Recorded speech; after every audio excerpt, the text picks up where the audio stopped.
വായിക്കാൻ പോകുന്ന വചനം. വായിക്കുന്നതിന് മുമ്പ് പ്രാർത്ഥിക്കാം. ദൈവമേ, ഈ പകൽക്കാലം അങ്ങ് ഞങ്ങൾക്ക് തന്നതിന് നന്ദി പറയുന്നു. അങ്ങേ ആരാധിക്കുവാനും അങ്ങേക്ക് നന്ദി അർപ്പിക്കുവാനും അങ്ങയുടെ സങ്കീർത്തനങ്ങൾ വായിക്കുവാനും അങ്ങ് ഞങ്ങൾക്ക് തന്ന ഈ അവസരത്തെ ഓർത്ത് നന്ദി പറയുന്നു. കർത്താവേ, ഞങ്ങൾ അങ്ങയുടെ വചനത്തിലേക്ക് ഇപ്പോൾ കടക്കുമ്പോൾ അങ്ങ് ഞങ്ങളുടെ ഹൃദയങ്ങളെ പഠിപ്പിക്കണമെന്ന് പ്രാർത്ഥിക്കുന്നു. ഞങ്ങൾ പരിശുദ്ധാത്മാവിന്റെ ശക്തിയാൽ അങ്ങ് ഞങ്ങളെ പഠിപ്പിക്കാൻ ഉദ്ദേശിക്കുന്നത് കേട്ട് ഞങ്ങളുടെ ജീവിതത്തിൽ പ്രാവർത്തികമാക്കുവാൻ അങ്ങ് ഞങ്ങൾക്ക് കൃപ തരണമെന്ന് ഞങ്ങൾ പ്രാർത്ഥിക്കുന്നു. ആമേൻ. ഞാൻ ഈ ആഴ്ചയിൽ ഉൽപ്പത്തിയുടെ പുസ്തകം വായിക്കുകയായിരുന്നു. അപ്പൊ ഈ ആഴ്ചയിൽ ദൈവം കുറച്ച് കാര്യങ്ങൾ എന്റെ ഹൃദയത്തെ സ്പർശിക്കാനിടയായി. അത് നിങ്ങളുമായിട്ട് പങ്കുവയ്ക്കാൻ എനിക്ക് താല്പര്യമുണ്ട്. നമ്മളിപ്പോൾ വായിക്കാൻ പോകുന്നത് അബ്രഹാമിന്റെ കഥയാണ് വായിക്കുന്നത്.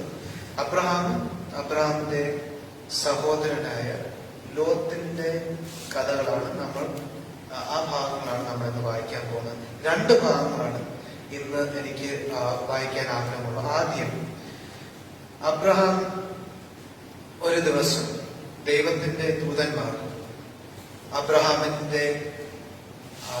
വസിച്ചിരിക്കുന്ന സ്ഥലത്തിലേക്ക് വന്നു. അവരുമായിട്ട് ഭക്ഷണം കഴിച്ചു. വൃദ്ധനായ അബ്രഹാമിന്റെ അടുത്ത് ദൈവത്തിന്റെ ദൂതന്മാർ പറഞ്ഞു, അടുത്ത വർഷം ഈ സമയം ഞാൻ നിന്നെ കാണാൻ വരുമ്പോൾ നിന്റെ ഭാര്യ സാറ ഗർഭിണി ആയിരിക്കും. അവർ വാഗ്ദാനം കൊടുത്തിട്ട് ഈ മാലാഖമാർ ഇവിടെ നിന്ന് സോദോമിലേക്ക് പോകുന്ന ആ സമയത്താണ് നമ്മൾ ഈ വചനം തുടങ്ങുന്നത്. അതൊരു നല്ല ദൈവവചനമാണ്. ഇതിന് മുമ്പ് നടന്ന കാര്യങ്ങളല്ല. പക്ഷെ നമ്മൾ ഇന്ന് ഫോക്കസ് ചെയ്യുന്നത് അവിടെയല്ല. ദൈവം, അതായത് ദൈവമുണ്ട്, ദൈവത്തിന്റെ ദൂതന്മാരുണ്ട്. ഇവിടെ ദൈവത്തിന്റെ ദൂതന്മാരും ദൈവവും തമ്മിലൊരു അധികം സെപ്പറേഷൻ ഇല്ല. ഇവിടെ ചിലപ്പോൾ പറയും ദൈവത്തിന്റെ ദൂതൻ സംസാരിച്ചു, നേരെ അടുത്ത വാക്യത്തിൽ പറയുന്നത് ദൈവം സംസാരിച്ചു. എന്നുവെച്ചാൽ ദൈവവും ദൈവത്തിന്റെ ദൂതന്മാരും തമ്മിലൊരു ഐക്യം ഉണ്ടാവും. അപ്പൊ ഇവിടെ നമ്മൾ ശ്രദ്ധിച്ച് വായിക്കാം. 22 മുതലുള്ള വാക്യങ്ങൾ. Genesis chapter 18 verse 22 onwards. അങ്ങനെ ആ പുരുഷന്മാർ തിരിഞ്ഞ് സൊദോമിലേക്ക് പോയി. പുരുഷന്മാർ ഉദ്ദേശിക്കുന്ന ദൈവദൂതന്മാർ. അബ്രഹാം യഹോവയുടെ സന്നിധിയിൽ തന്നെ നിന്നു. ഞാൻ നേരത്തെ പറഞ്ഞ അതേ കാര്യം തന്നെയാണ്. എന്ന് വെച്ചാൽ ഇവിടെ കാലിന്മേൽ സഞ്ചരിക്കുന്നത്, നടക്കുന്നത് ദൈവത്തിന്റെ ദൂതന്മാരാണ്. പക്ഷെ ഇവിടെ എഴുത്തുകാരൻ പറയുന്നത് അബ്രഹാം ദൈവത്തിന്റെ മുമ്പിൽ തന്നെയാണ് നിൽക്കുന്നത്. എന്ന് വെച്ചാൽ ഒരു ഐക്യതയുണ്ട് അവിടെ. വായിക്കാം. അബ്രഹാം അടുത്തു ചെന്ന് ചോദിച്ചു, പാപികളോടുകൂടെ നീതിമാനെയും നീ നശിപ്പിക്കുമോ? ഇവിടെ എന്താണെന്നാണ് അബ്രഹാം പറയുന്നത്. അബ്രഹാമിന് മനസ്സിലായി ദൈവം സോദോം ഗമോറ എന്ന് പറഞ്ഞ ഈ 2 പട്ടണങ്ങളിലേക്ക് ചെല്ലുന്നത് അവരെ നശിപ്പിക്കാനാണ്. അപ്പോൾ അബ്രഹാം ചോദിക്കുന്ന ചോദ്യമാണ് നമ്മളിപ്പോൾ വായിച്ചത്. വായിക്കാം. ആ പട്ടണത്തിൽ 50 നീതിമാന്മാർ ഉണ്ടെങ്കിൽ നീ അതിനെ നശിപ്പിക്കുമോ? അതിലുള്ള 50 നീതിമാന്മാർ നിമിത്തം ആ സ്ഥലത്തെ വിടുവിക്കില്ലയോ? ദുഷ്ടന്മാരെയും നീതിമാന്മാരെയും നീ ഒരുപോലെ കണക്കാക്കുമോ? അങ്ങനെ വരരുതേ. ദുഷ്ടന്മാരോടൊപ്പം നീതിമാന്മാരെയും സംഹരിക്കുന്നത് നിനക്ക് ഉചിതമല്ലല്ലോ. സർവഭൂമിയുടെയും ന്യായാധിപതി ആയവൻ നീതി പ്രവർത്തിക്കാതിരിക്കുമോ? ഇവിടെ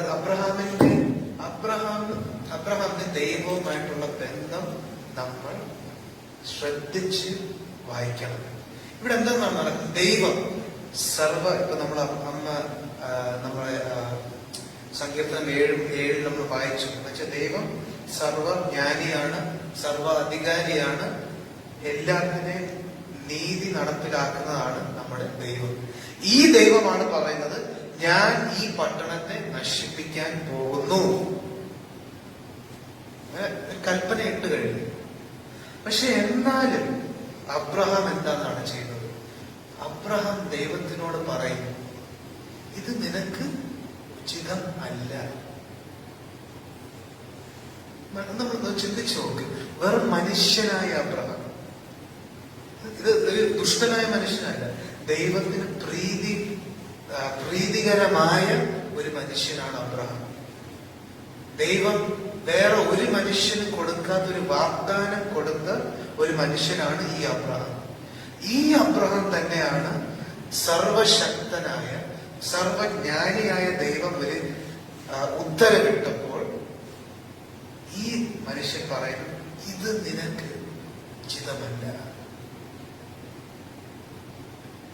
ഇത് ദൈവം അബ്രഹാം ഇങ്ങനെ സംസാരിച്ചപ്പോൾ ദൈവത്തിന് ദേഷ്യം വന്നു, കോപം വന്നു? അല്ല, നേരെ തിരിച്ച് ഈ സമയത്താണ് ദൈവത്തിന് അബ്രഹാമിനോട് സ്നേഹം കൂടുന്നത്. കാരണം എന്താണെന്നാണ്, ഈ മനുഷ്യൻ എന്നെ അറിയാം, ഈ മനുഷ്യൻ അറിയാം ഞാൻ നീതിമാന്മാരുള്ള ഒരു സ്ഥലത്തെ ഞാൻ നശിപ്പിക്കത്തില്ല എന്ന് ഉറപ്പുള്ള ഒരു മനുഷ്യനായോണ്ടാണ് ഈ മനുഷ്യൻ എന്നോട് ചോദിക്കുന്നത്, നീ ദുഷ്ടന്മാരോട് കൂടെ നീതിമാന്മാരെയും നശിപ്പിക്കുമോ? അബ്രഹാം അവസാനം ചോദിക്കുന്ന ചോദ്യമാണ്, എന്താണ് shall not the judge of all the earth do what is just? സർവഭൂമിയുടെ ന്യായാധിപതിയായവൻ നീതി പ്രവർത്തിക്കാതിരിക്കുമോ? സർവഭൂമിയുടെ ന്യായാധിപനായവൻ നീതി പ്രവർത്തിക്കാതിരിക്കുമോ?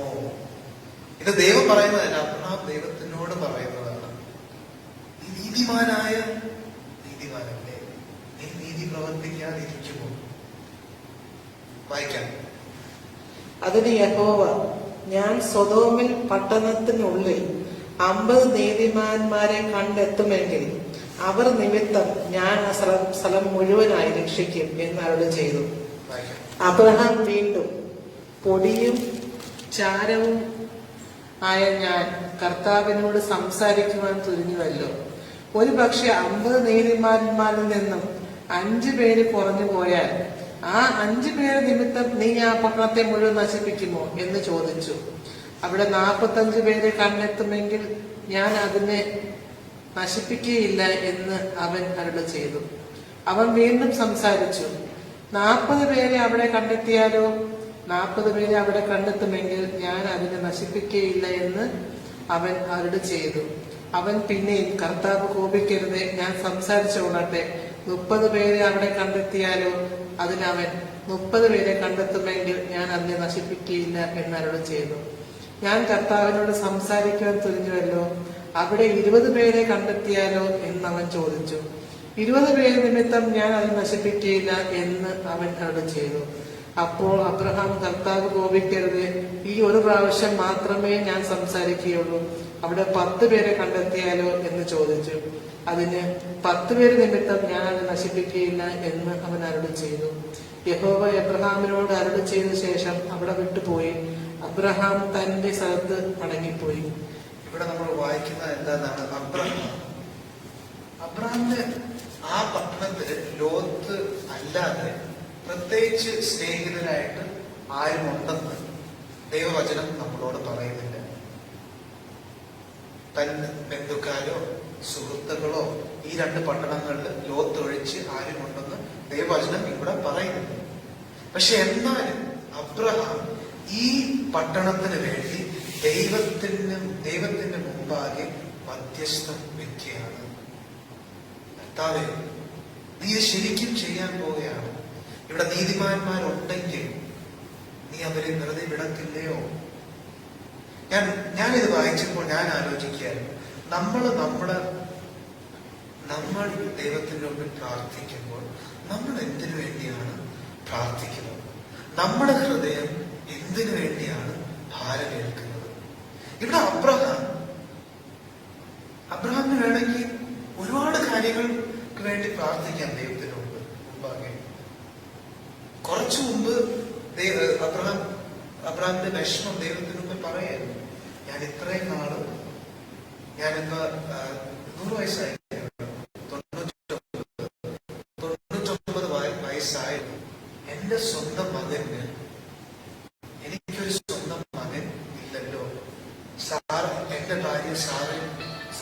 എനിക്കൊരു സുഹൃത്തില്ല, അവരുടെ വിഷമം ദൈവത്തിന്റെ മുമ്പിൽ പറഞ്ഞു നേരത്തെ. അതൊന്നുമല്ല അബ്രഹാം ഇവിടെ സംസാരിക്കുന്നത്. അതൊരു ഒറ്റ വാക്യം കൊണ്ട് തീർന്നു, എനിക്കൊരു വിഷമമുണ്ട്. അപ്പോൾ ദൈവം ഒരു വാഗ്ദാനം കൊടുത്തു. പക്ഷെ ഇവിടെ അബ്രഹാമിന്റെ ഭാരം തന്നെ അബ്രഹാം ഒട്ടും അറിയാത്ത ഒരു പട്ടണത്തിന് വേണ്ടി പ്രാർത്ഥിക്കുകയാണ്. നമ്മുടെ ഹൃദയങ്ങൾ ഇങ്ങനെയാണോ? ഞാൻ നിങ്ങളുടെ ജീവിതമല്ല, ഞാൻ എന്റെ ജീവിതം നോക്കുമ്പോൾ 99% ഞാൻ പ്രാർത്ഥിക്കുന്നത് എനിക്ക് വേണ്ടി, എന്റെ കുടുംബത്തിന് വേണ്ടി, എന്റെ കുറച്ച് സുഹൃത്തുക്കൾക്ക് വേണ്ടി ഞാൻ വേണമെങ്കിൽ പ്രാർത്ഥിക്കും. പക്ഷെ ഞാൻ ഒരിക്കലും ഞാൻ മിക്ക സമയം ഞാൻ വേറൊരു വ്യക്തിക്ക് വേണ്ടി ഞാൻ ദൈവത്തിന് മുമ്പാകെ സ്വന്തം ഇനിഷ്യേറ്റീവ് എടുത്ത് ഞാൻ പോകാറില്ല. പക്ഷെ അബ്രഹാം അങ്ങനെയല്ല. അബ്രഹാമിന്റെ ഹൃദയം ഒരു സ്നേഹമുള്ള, നീതി കൊണ്ട് ജ്വലിക്കുന്ന ഒരു ഹൃദയമാണ്. കാരണം അബ്രഹാമിന് അറിയാം ദൈവം നീതിമാനാണ്. പക്ഷെ അവിടെ നീതിമാന്മാരായ കുറച്ചു പേര് ഉണ്ടെങ്കിൽ ദൈവം അവിടെ ഈ കാര്യം ചെയ്യാൻ പാടില്ല. അത് ദൈവത്തെ ഓർമ്മിപ്പിക്കുകയാണ്. നമുക്ക് വേണമെങ്കിൽ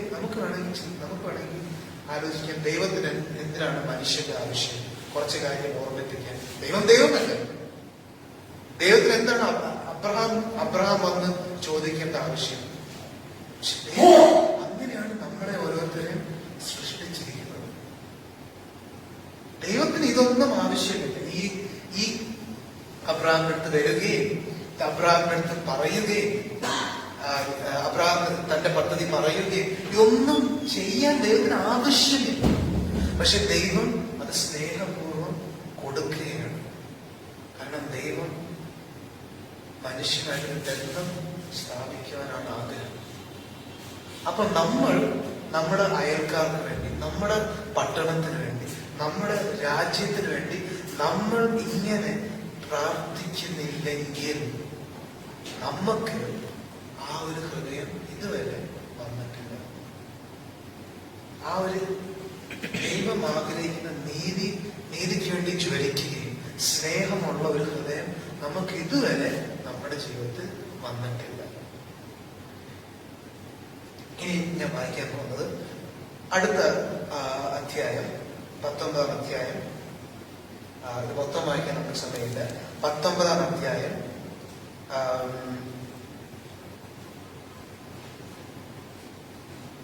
14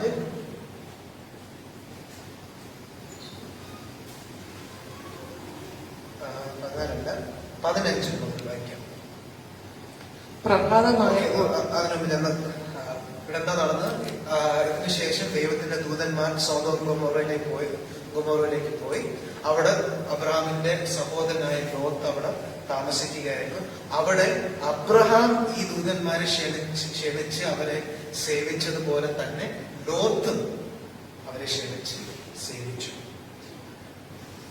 പക്ഷെ അവിടെ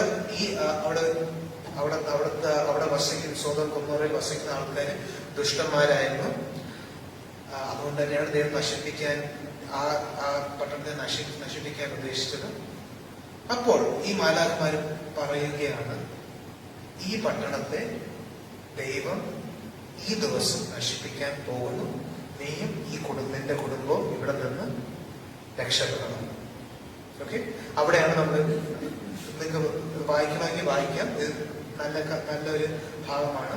പക്ഷെ നമ്മളിപ്പോൾ ഇവിടെ അടുത്ത ദിവസം എന്ന് വെച്ചാൽ ഈ മാലാഖമാര് ലോത്തിന്റെ അടുത്ത് വരുന്ന വൈകുന്നേര സമയമാണ്. പക്ഷെ ഇപ്പൊ നമ്മൾ വായിക്കുന്നത് ആ രാവിലെയാണ്. ദൈവം നശിപ്പിക്കാൻ, ആ പട്ടണത്തെ നശിപ്പിക്കാൻ ഉള്ള പകൽക്കാലമാണ് നമ്മളിപ്പോൾ വായിക്കാൻ പോകുന്നത്. 15-ാം വാക്യം മുതൽ. പ്രഭാതമായപ്പോൾ ദൂതന്മാർ ലോത്തിനെ നിർബന്ധിച്ചുകൊണ്ട്, എഴുന്നേൽക്കുക, ഈ പട്ടണത്തിന്റെ അകൃത്യത്തിൽ നശിക്കാതിരിക്കുവാൻ നിന്റെ ഭാര്യയെയും ഇവിടെയുള്ള 2 പുത്രിമാരെയും കൂട്ടിക്കൊണ്ടു പോവുക എന്ന് പറഞ്ഞു. ഓക്കെ, ഇവിടെ എന്താ നടക്കുന്നത്?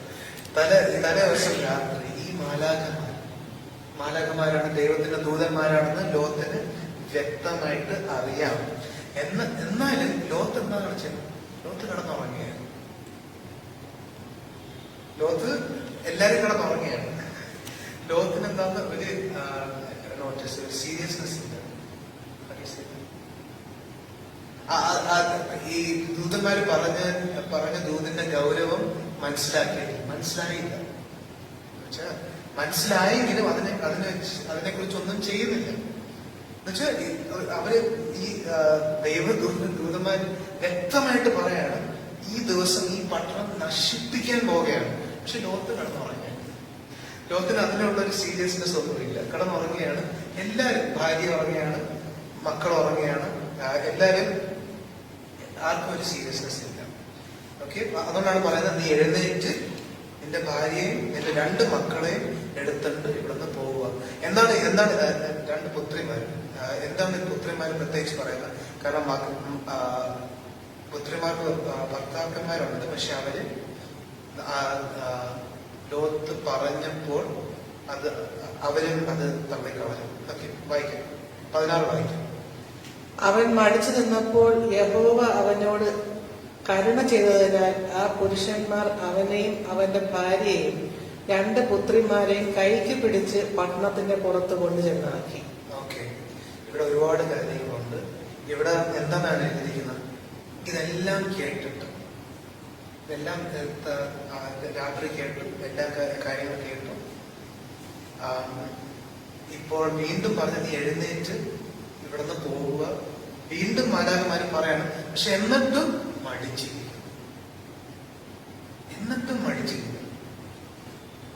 അതുകൊണ്ട് അങ്ങനെ ഇരിക്കുമ്പോൾ ദൈവത്തിന് വേണമെങ്കിൽ പറയാം, ഞാൻ ഒരു പ്രാവശ്യമല്ല, ഞാൻ ഒരു 3 മാലാഖമാരെ നേരിട്ട് ഈ മനുഷ്യനോട് അയച്ചു, നീ ഇവിടുന്ന് പോകുക എന്ന് പറഞ്ഞു.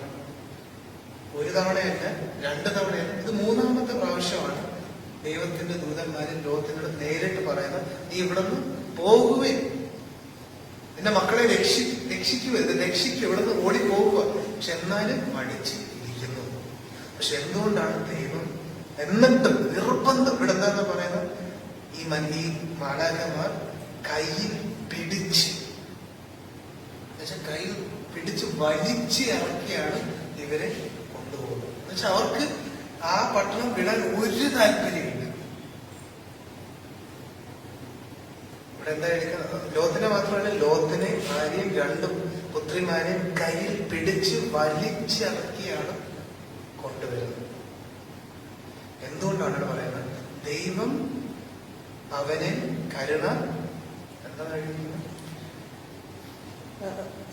മടിച്ചു നിന്നപ്പോൾ യഹോവ കരുണ ചെയ്തതിനാൽ ഈ ഭാഗം വരെ ദൈവം എന്തുകൊണ്ടാണ് ലോത്തിനോട് കരുണ കാണിച്ചെന്ന് പറയുന്നത്. അത് പിന്നെ പറയുന്നതേ ഉള്ളൂ. അവരെ പുറത്തു കൊണ്ടുവന്ന ശേഷം അവരിൽ ഒരുവൻ ജീവരക്ഷയ്ക്കായി ഓടിപ്പോവുക, പിന്നിലേക്ക് നോക്കരുത്, ഈ താഴ്വരയിലെങ്ങും നിൽക്കരുത്, നിങ്ങൾ നശിക്കാതിരിക്കേണ്ടതിന് പർവ്വതത്തിലേക്ക് ഓടിപ്പോവുക എന്ന് പറഞ്ഞു. ലോത്ത് അവരോട്, യജമാന്മാരെ, അങ്ങനെ ആകരുതേ. നിങ്ങൾക്ക് എന്നോട് കൃപ തോന്നുന്നില്ലയോ? എന്റെ ജീവനെ രക്ഷിക്കുവാനായി നിങ്ങൾ വളരെയധികം കരുണ ചെയ്തിരിക്കുന്നു. പർവ്വതത്തിലേക്ക് ഓടി രക്ഷപ്പെടുവാൻ എനിക്ക് കഴിവില്ല. അതിനു മുമ്പ് എനിക്ക് ആപത്ത് സംഭവിച്ചു, ഞാൻ മരിച്ചു എന്ന് വരാം. ഇതാ എനിക്ക് ഓടിയെത്തുന്നതിന് ഈ പട്ടണം സമീപമാകുന്നു, അത് ചെറുതുമാകുന്നു. അവിടേക്ക് ഓടിപ്പോകുവാൻ എന്നെ അനുവദിക്കണമേ. അത് ചെറുതാണല്ലോ, എന്റെ ജീവൻ രക്ഷപ്പെടും എന്ന് പറഞ്ഞു. അവർ അവനോട്, നിന്റെ ഈ അപേക്ഷയും ഞാൻ സ്വീകരിച്ചിരിക്കുന്നു. നീ പറയുന്ന പട്ടണം ഞാൻ നശിപ്പിക്കുകയില്ല. വേഗത്തിൽ അവിടേക്ക് ഓടി രക്ഷപ്പെടുക. എന്തെന്നാൽ നീ അവിടെ എത്തുന്നത് വരെ എനിക്ക് ഒന്നും ചെയ്യുവാൻ കഴിയുകയില്ല എന്ന് പറഞ്ഞു. അതുകൊണ്ട് ആ പട്ടണത്തിന് സോവാർ എന്ന് പേരായി. ലോത്ത് സോവാറിൽ എത്തിയപ്പോൾ സൂര്യൻ ഉദിച്ചു കഴിഞ്ഞിരുന്നു. ഇവിടെ കാണുന്നത് ലോത്ത് പിന്നെ ഇവിടെ വലിച്ചിറക്കി കൊണ്ടുവന്നു. അപ്പൊ മാലാഖമാർ പറയുന്നത്, ഈ പർവ്വതങ്ങളിലേക്ക് രക്ഷപ്പെടുക, ഓടിച്ച് രക്ഷപ്പെടുക. പക്ഷെ ലോകത്തിന് അവിടെയും അത് പറ്റുന്നില്ല. അവിടെ പറയുന്നത് അവിടെ എനിക്ക് പോകാൻ വയ്യ, അവിടെ പോയാൽ ഞാൻ മരിക്കും. പക്ഷെ ദൂതന്മാരെന്താ പറയാ, നീ ഇവിടെ നിന്നാൽ നീ തീർച്ചയായിട്ടും മരിക്കും, നീ അവിടെ ഓടിച്ചെല്ലുക. പക്ഷെ ദൈവം ലോകത്തിന്റെ ആഗ്രഹങ്ങൾ സാധിച്ചു കൊടുക്കുന്നു. എന്തുകൊണ്ട്? അതാണ് എനിക്ക് ആഗ്രഹമുള്ളത്. 27-ാം വാക്യം വായിക്കാം. ദൈവം ആ സ്ഥലത്തെ നശിപ്പിച്ചു. അബ്രഹാം അതിരാവിലെ എഴുന്നേറ്റ് താൻ യഹോവയുടെ സന്നിധിയിൽ നിന്നിരുന്ന സ്ഥലത്ത് ചെന്നു. അവൻ സൊദോമിനും ഗൊമോറയ്ക്കും സകല പ്രദേശങ്ങൾക്കും നേരെ നോക്കി. ദേശത്തിലെ പുക തീച്ചൂളയിലെ പുക പോലെ ഉയരുന്നത് കണ്ടു. താഴ്വരയിലെ പട്ടണങ്ങളെ നശിപ്പിച്ചപ്പോൾ ദൈവം അബ്രഹാമിനെ ഓർത്തു. ലോത്ത് പാർത്തിരുന്ന പട്ടണങ്ങളെ നശിപ്പിച്ചപ്പോൾ ലോത്തിനെ അതിൽ നിന്നും പുറത്തയച്ച് രക്ഷിച്ചു. ഇവിടെ എന്താണെന്നാണ് പറയുന്നത്? എന്തുകൊണ്ടാണ് ദൈവം ലോത്തിന്റെ മേൽ കരുണ കാണിച്ചത്? അബ്രഹാം ഇവിടെ എന്താ ചെയ്യുന്നത്? God remembered Abraham and sent Lot out of the midst of the overthrow. 29-ാം വാക്യം. ദൈവം പട്ടണങ്ങളെ താഴ്വരയിലെ പട്ടണങ്ങളെ നശിപ്പിച്ചപ്പോൾ ദൈവം അബ്രഹാമിനെ ഓർത്തു. ലോത്ത് പാർത്തിരുന്ന പട്ടണങ്ങൾ നശിപ്പിച്ചപ്പോൾ ലോത്തിനെ അതിൽ നിന്ന് പുറത്തയച്ച് രക്ഷിച്ചു. എന്താ അബ്രഹാമിനെ ഓർത്തു. അബ്രഹാം അവിടെ മധ്യസ്ഥം വെച്ചുകൊണ്ട്, അബ്രഹാം അവർക്ക് വേണ്ടി പ്രാർത്ഥിച്ചുകൊണ്ട് ദൈവം ലോത്തിനെ രക്ഷിച്ചു. അപ്പൊ അതുകൊണ്ടാണ് ലോകത്തിന് ഒരു താല്പര്യം ഇല്ലാത്തപ്പോഴും നമ്മൾ നേരത്തെ കണ്ടെത്തി ലോകത്തിന് ഒരു താല്പര്യം ഇല്ലായിരുന്നു ആ പട്ടണത്തിൽ നിന്ന് ഇറങ്ങി വരാൻ. അവിടെ നിന്ന് വലിച്ചിറക്കി കൊണ്ടുവന്നത് എന്തുകൊണ്ടാണ്? അബ്രഹാമിന്റെ ദൈവം. അത് നേരത്തെ എഴുതിയിരിക്കുന്ന ദൈവം നിർബന്ധിച്ച് അവരെ കൊണ്ടുവന്ന് എന്തുകൊണ്ടാണ്? ദൈവം അവന്റെ മേൽ കരുണയുള്ളൂ. ആ കരുണ എന്തുകൊണ്ടാണെന്ന് ഇവിടെയാണ് എഴുതിയിരിക്കുന്നത്. അബ്രഹാമിനെ ഓർത്തു. അല്ലെങ്കിൽ അവിടെ എന്താ ശരിക്കുന്നതാണ് പറയുന്നത്? അബ്രഹാം ഒന്നും പറഞ്ഞില്ലായിരുന്നെങ്കിൽ ലോകത്തും അവിടെ നശിച്ചു പോകുക. ഒരുപക്ഷെ ദൈവം ഒരാളുടെ ദൂതന്മാരെ അയക്കുമായിരുന്നായിരിക്കും, പക്ഷെ നിർബന്ധിച്ച് പുറത്ത് കൊണ്ടുവരത്തില്ലായിരുന്നു. പക്ഷെ നിർബന്ധിച്ച് അവിടെ എഴുതിയിട്ടുണ്ട്, നിർബന്ധിച്ച് പുറത്ത് കൊണ്ടുവന്നത് ദൈവം കരുണയുള്ളതുകൊണ്ടാണ്. ഞാനിത് വായിച്ചപ്പോൾ എനിക്ക് എന്താണെന്ന് മനസ്സിലായി. ഒന്ന്, നമ്മള് ദൈവം ലോകത്തിനെ വലിയ ഒരു അപകടം, ദൈവത്തിന്റെ കോപത്തിൽ നിന്ന് ലോകത്തിനെ രക്ഷിച്ചു.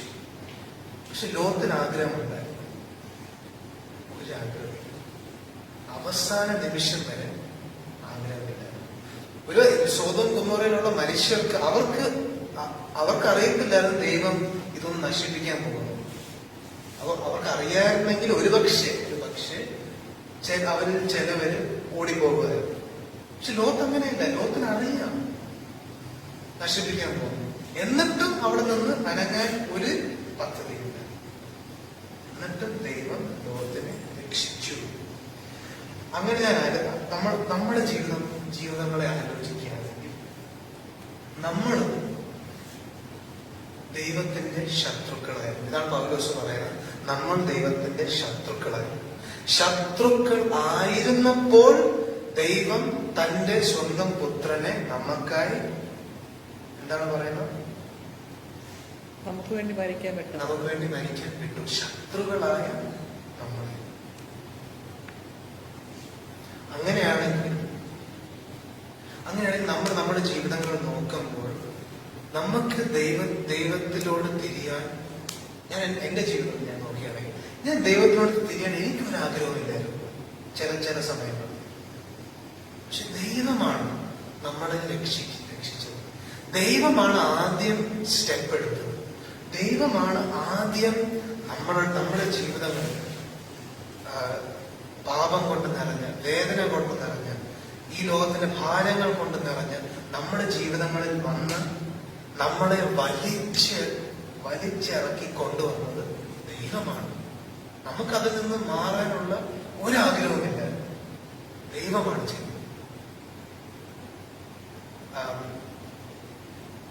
യോഹന്നാൻ ലേഖനത്തിൽ പറയുന്നു, അവനാണ് നമ്മളെ ആദ്യം സ്നേഹിച്ചത്. നമ്മൾ അവനെ സ്നേഹിക്കുന്നത് എന്തുകൊണ്ടാണ്? അവൻ നമ്മളെ ആദ്യം സ്നേഹിച്ചു. We love because he first loved us. അതാണ് സുവിശേഷത്തിന്റെ ഏറ്റവും ഒരു മൂലക്കല്ലായ ഒരു സത്യമാണ്. നമ്മൾ ദൈവത്തെ സ്നേഹിക്കുന്നതുകൊണ്ടല്ല ദൈവം നമ്മളെ സ്നേഹിക്കുന്നു, മറിച്ച് ദൈവം നമ്മളെ വലിച്ചിറക്കി കൊണ്ടുവന്നുകൊണ്ടാണ്. ദൈവം നമ്മുടെ പാപത്തിൽ നിന്ന്, നമ്മുടെ പേരിലുള്ള ദൈവകോപത്തിൽ നിന്ന് ദൈവം നമ്മളെ രക്ഷിച്ചുകൊണ്ടാണ് നമുക്ക് ഇന്ന് ഇവിടെ വന്ന് ദൈവത്തെ ആരാധിക്കുവാനും ദൈവത്തെ സേവിക്കുവാനും പറ്റുന്നത്. നമ്മുടെ മേന്മ ഒന്നുമില്ല. അതിനുശേഷം നമ്മൾ ദൈവത്തെ സ്നേഹിക്കണം, ദൈവത്തിൽ വളരണം, അതെല്ലാം ചെയ്യാൻ ദൈവം കൃപ തരുന്നു. പക്ഷെ ആദ്യത്തെ സ്റ്റെപ്പ് എടുത്തത് ദൈവം തന്നെയാണ്. ഞാൻ ലോകത്തിന്റെ ഈ കഥ വായിച്ചപ്പോൾ ഞാൻ ഏറ്റവും കൂടുതൽ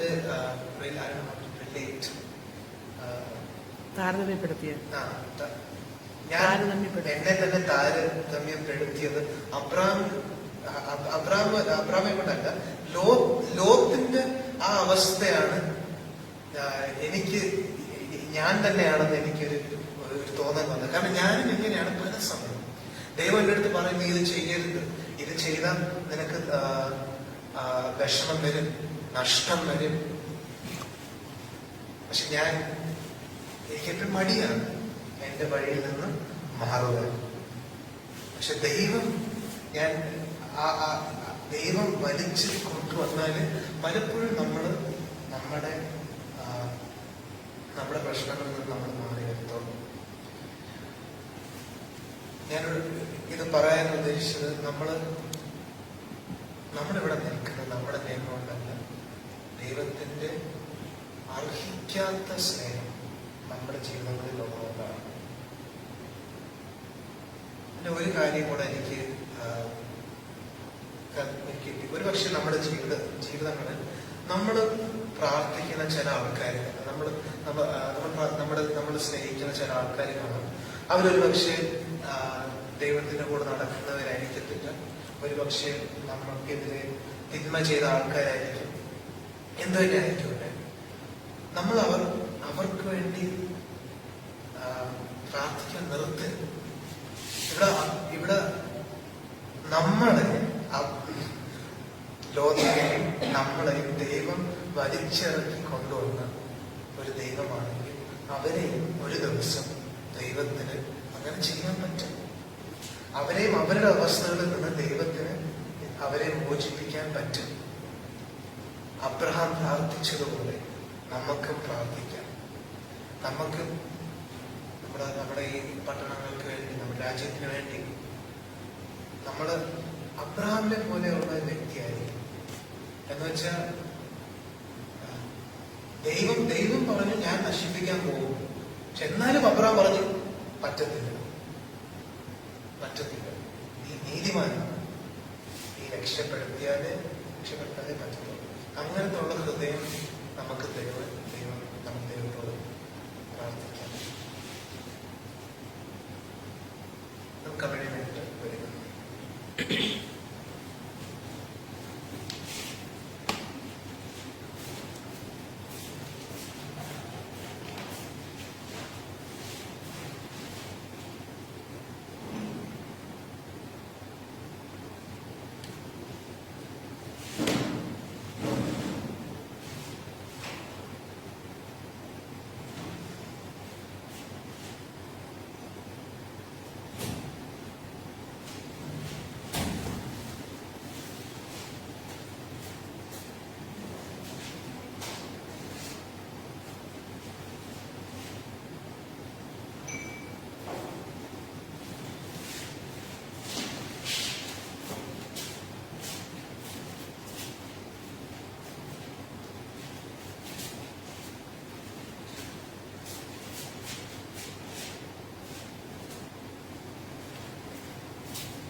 നമ്മളിവിടെ ആഘോഷിക്കുന്നത്, നമ്മൾ ഓർക്കുന്നത് യേശു നമ്മൾക്ക് വേണ്ടി നമ്മുടെ ശത്രുക്കളായിരുന്നപ്പോൾ നമ്മുടെ പുത്രങ്ങളാക്കുവാൻ, സ്വന്തം പുത്രന്മാരാക്കുവാൻ ദൈവം നമുക്ക് വേണ്ടി ചെയ്ത വലിയ പ്രക്രിയയാണ് നമ്മൾ ഇവിടെ ഓർക്കുന്നത്.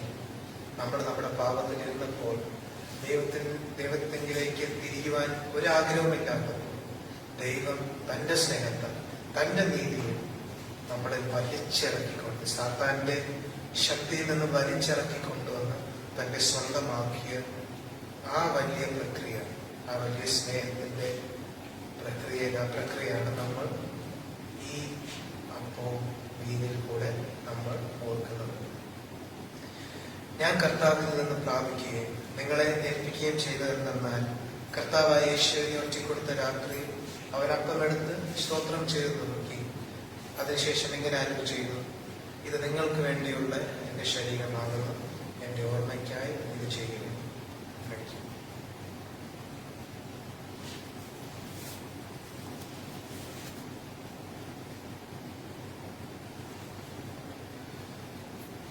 അപ്രകാരം തന്നെ പാനപാത്രമെടുത്ത്, എന്റെ രക്തം കൊണ്ട് മുദ്രയപ്പെട്ട ദൈവത്തിന്റെ പുതിയ ഉടമ്പടിയാണ് ഈ പാനപാത്രം എന്ന് അരുളി, ഇത് കുടിക്കുമ്പോഴൊക്കെ എന്റെ ഓർമ്മയ്ക്കായി ഇത് ചെയ്യുന്നു എന്ന് പറഞ്ഞു.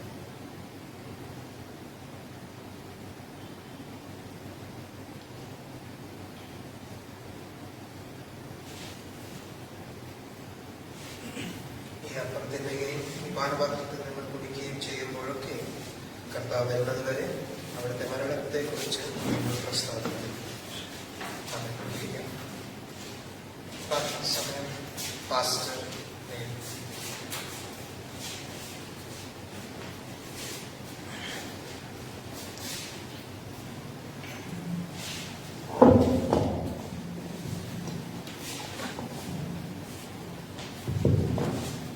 ഇരിക്കപ്പെട്ട ഒരു ആലോചന ജോൺ പാസ്റ്ററോട് ദൈവം കൈമാറി.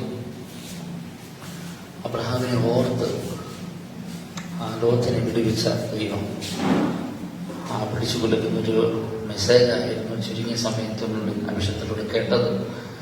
നമുക്ക് ആ കേൾക്കപ്പെട്ട ദൈവത്തിൻ്റെ ദൂതിന് മുമ്പിൽ നമ്മെ സമർപ്പിക്കാം. പലപ്പോഴും നമ്മൾ വിചാരികളെ പോലെ സ്വാർത്ഥതയിൽ പലപ്പോഴും നമ്മുടെ പ്രാർത്ഥന നമ്മളിൽ തന്നെ ഒതുങ്ങുമ്പോൾ ഒരു ഉണർവ് കൊതിക്കുന്ന, അതായത് ഇടങ്കൈ വലങ്കൈ അറിയാത്ത യോന പ്രവചനത്തിൽ കർത്താവ് യോനോട് പറഞ്ഞതുപോലെ ഇടങ്കൈ വലങ്കൈ അറിയാത്തൊരു കൂട്ടം ജനം ഈ കൊട്ടിയം പ്രദേശത്തെ നമുക്ക് ദൈവത്തിനിടയിൽ കൊടുത്ത് പ്രാർത്ഥിക്കാം. ആ കേൾക്കപ്പെട്ട ദൂതിന് മുമ്പിൽ അതിനെ സമർപ്പിക്കുന്നതോടൊപ്പം തന്നെ ഈ ദേശത്ത് വലിയ ഒരു ഉണർവ്, ഇതുപോലെ പാപത്തിൽ രോഗത്തിൽ ബുദ്ധിമുട്ട് അനുഭവിക്കുന്ന അനേകരിലേക്ക് കർത്താവിന്റെ ആ സ്നേഹം ഇറങ്ങി ചെല്ലുവാൻ നമുക്ക് ഒരു മനോടെ പ്രാർത്ഥിക്കാം. ഈ ഒരു കോവിഡ് പ്രതിസന്ധിയുടെ മധ്യത്തിലും ദൈവം നമ്മൾ കരുതുന്ന നമുക്ക് വലിയ ഉത്തരവാദിത്വമുണ്ട്. നമ്മുടെ ചുറ്റുമുള്ളവർ, ഭാരത്തിൽ കിടക്കുന്നവർ, നമ്മൾ പലപ്പോഴും കടന്നുപോയി നമ്മൾ പ്രാർത്ഥിക്കാൻ കഴിയും. നമുക്ക് അവർക്ക് വേണ്ടി പ്രാർത്ഥിക്കാം. കണ്ണുകളെല്ലാം ദിവസനായിട്ട് പരിശുദ്ധനായ ദൈവമേ, സ്വർഗീയ പിതാവേ, ഞങ്ങൾ ഒരുമിച്ച് ഞങ്ങളുടെ മുഖത്തേക്ക് നോക്കുന്ന കർത്താവേ, അബ്രഹാമിനെ ഓർത്ത് ലോകത്തിനെ വിധിച്ച ദൈവമേ, യോബ് സ്നേഹിതർക്ക് വേണ്ടി പ്രാർത്ഥിച്ചപ്പോൾ യോബിന്റെ അവസ്ഥ ഭേദം വന്നതുപോലെ കർത്താവേ, ഞങ്ങളുടെ കുറവുകളെല്ലാം ക്ഷമിക്കണം. അസാധാരണമായ ഒരു പരിശുദ്ധാത്മ ചലനത്തിനായി സമർപ്പിക്കുന്നു. ഭാരതത്തിന്റെ ഉണർവിനായി കർത്താവെ, ഹോളി ട്രിനിറ്റി കൊട്ടിയം ചർച്ചിനെ അവിടുന്ന് ഉപയോഗിക്കുവാനുള്ള പദ്ധതിക്കായി സ്തോത്രം. കർത്താവ് ഇതിനായിട്ട് എല്ലാം സമർപ്പിക്കുന്നു. സുലിസാറിനെ സമർപ്പിക്കുന്നു, ആശാരിയെ, ജോൺ പാസ്റ്റർ എല്ലാം ദൈവകരണം സമർപ്പിക്കുന്നു. കടന്നു വന്ന ദൈവമക്കളെല്ലാം സമർപ്പിച്ച് പ്രാർത്ഥിക്കുന്നു. ഈ ദേശത്തെ സമർപ്പിക്കുന്ന കർത്താവെ, ഒരു അസാധാരണമായ ദൈവ ചലനത്തിനായി ഞങ്ങളെ സമർപ്പിക്കുന്നു. ദൈവത്തിന്റെ സ്നേഹിതനായ മോശയോട് കർത്താവ് ദൈവം ഒരു സ്നേഹിതനെ എന്ന പോലെ സമാഗമന കൂടാരത്തിൽ സംസാരിച്ചതുപോലെ ഈ ദിവസങ്ങളിൽ പരിശുദ്ധാത്മാവുമായി ഇങ്ങനൊരു ബന്ധത്തിലേക്ക് വരുവാൻ ഞങ്ങളെല്ലാവരെയും സഹായിക്കണമേ. വചന ശുശ്രൂഷ വിശുദ്ധനായി ഒരിക്കൽ കൂടി സമർപ്പിക്കുന്ന ലോകം അറിയപ്പെടുന്ന ദൈവദാസനായി ദൈവം പുറത്തെടുത്തു വരുന്ന കൃപയ്ക്കായി സ്തോത്രം. കർത്താവ് ഈ ശബ്ദം കേട്ട എല്ലാ മക്കളുടെ ഉള്ളത്തിൽ കർത്താവ് ഇടപെടുന്നുകൊണ്ട് സ്തോത്രം. രോഗികളെ കർത്താവ് സൗഖ്യമാക്കുന്നതിന് നന്ദി പറയുന്നു. കർത്താവ് തകർന്നിരിക്കുന്നവരെ കർത്താവ് സൗഖ്യമ നന്ദി. പരിശുദ്ധാത്മാവിന്റെ പ്രവർത്തനങ്ങളെല്ലാം നന്ദി പറയുന്നു. എല്ലാ മഹത്വം ഞങ്ങൾ അങ്ങ് തരുന്നു. അടുത്ത ഒരാഴ്ച ഞങ്ങൾ മടങ്ങി വരുവോളം ഞങ്ങളുടെ രക്തത്തിൽ ഞങ്ങൾ ശരണപ്പെടുന്നു. മഹത്വമെല്ലാം അങ്ങേക്ക്. എത്രത്തോളം സഹായിച്ചതിന് നന്ദി. എല്ലാ മഹത്വം അങ്ങേക്ക് യേശുവിൻ നാമം തന്നെ. നമുക്ക് ദൈവം നന്ദി പറയാം. പിതൃപുത്ര പരിശുദ്ധാത്മാവാം ത്രിയേക ദൈവത്തിന്റെ കൃപയും അനുഗ്രഹവും ആശീർവാദങ്ങളും ദൈവജൻ പ്രസംഗിച്ചാലും ഭാഷയോട് അതുപോലെ കേൾക്കാം. നമ്മൾ ഓരോരുത്തരോടും സോഷ്യൽ മീഡിയയിലൂടെ ലോകത്തിന്റെ വിവിധ ഭാഗങ്ങളിൽ കേൾക്കുന്ന ഓരോരുത്തരുടെ പേരും ഇന്നു മുതൽ നീക്കും കർത്താവിന്റെ രണ്ടാമത്തെ വരവരെ ഉണ്ടായിക്കുമാറാകട്ടെ. ആമേൻ.